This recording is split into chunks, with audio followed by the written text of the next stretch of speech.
But I want to talk a little bit about, before I run out of time here, about the homily of His Holiness on the Solemnity of Mary, Mother of God, on the 57th World Day of Peace. So this is the homily is completely posted to the Vatican's website.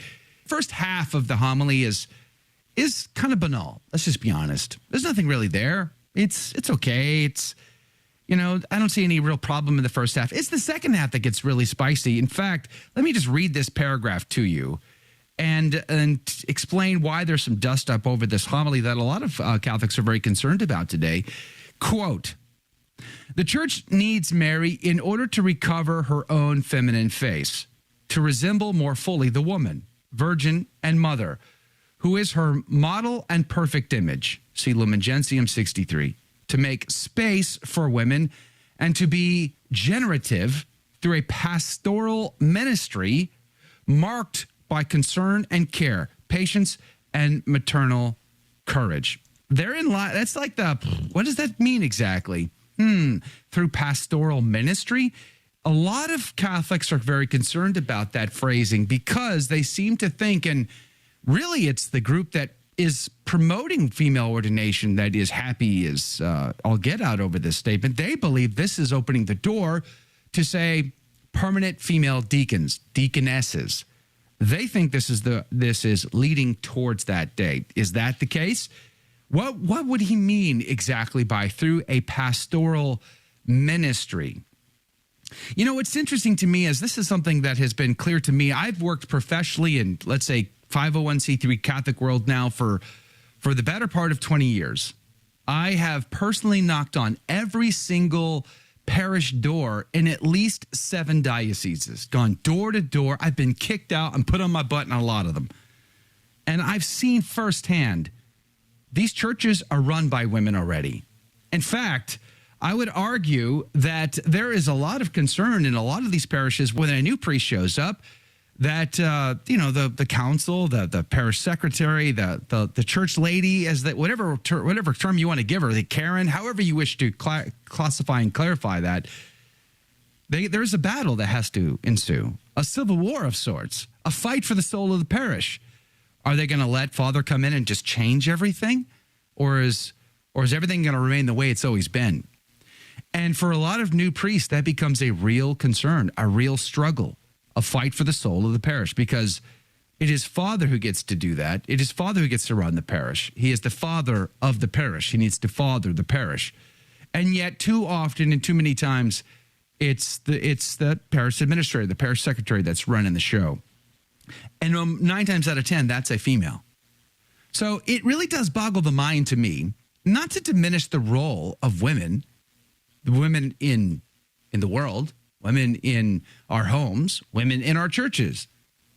But I struggle to understand, what are you talking about? The greatest evangelist ever is Our Lady. She's not a priest. She doesn't have to be a priest. It's not her job to be a priest.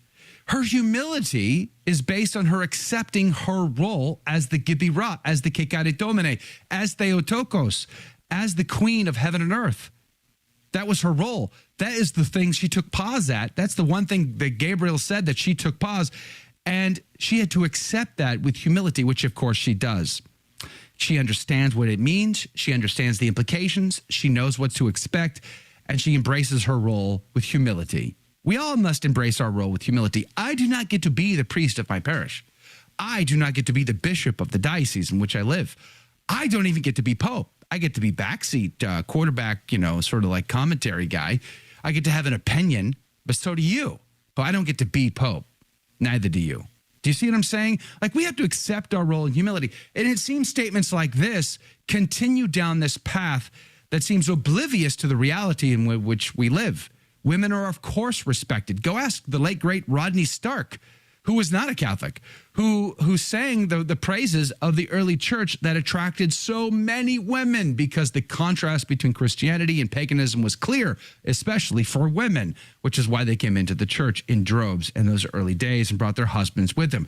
So is this a groundwork towards a permanent diaconate? A pastoral ministry of sorts? Are they laying the groundwork? Even though Pope Francis has already said very recently, no to women's ordination.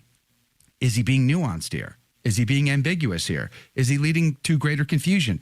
A lot of people seem to think so this morning as a result. The other interesting thing in this document, or rather this homily that he gave, again, linking to it at thestationofthecross.com/ACT, is he quotes Martin Luther of all people. Interesting, isn't it? He says, let us entrust the coming year to the Mother of God. Let us consecrate our lives to her. With tender love, she will open our eyes to their fullness.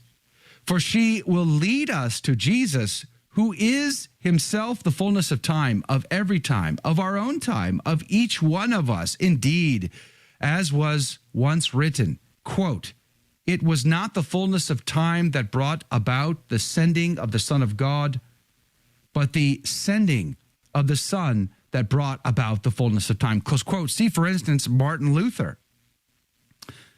He quotes, he doesn't quote Martin Luther basically singing the praises of Our Lady. He doesn't quote Martin Luther in a way that's, proving the point. He quotes Martin Luther as like an upbeat, positive Hallmark card kind of a statement. Isn't that weird?